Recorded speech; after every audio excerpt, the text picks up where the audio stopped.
సిద్దిపేట జిల్లా తోగుట మండలంలోని స్థానిక సర్కిల్ పోలీస్ స్టేషన్లో సర్కిల్ ఇన్స్పెక్టర్ షేక్ లతీఫ్ చేతుల మీదుగా మన ప్రజాప్రతినిధి టీవీ ఛానల్ క్యాలెండర్ ఆవిష్కరణ కార్యక్రమం నిర్వహించారు.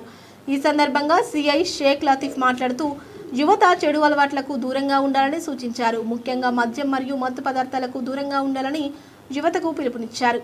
లైసెన్స్ లేకుండా వాహనాలు నడపకూడదని, వాహనదారులు తప్పనిసరిగా హెల్మెట్ ధరించాలని సూచించారు.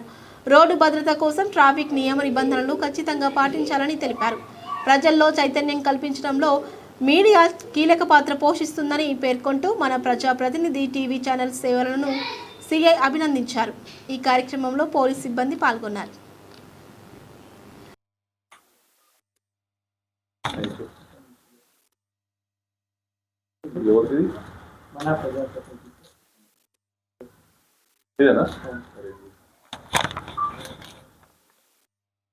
ఊరు నుంచి సూరంపేట ప్రాపర్ సూరంపేట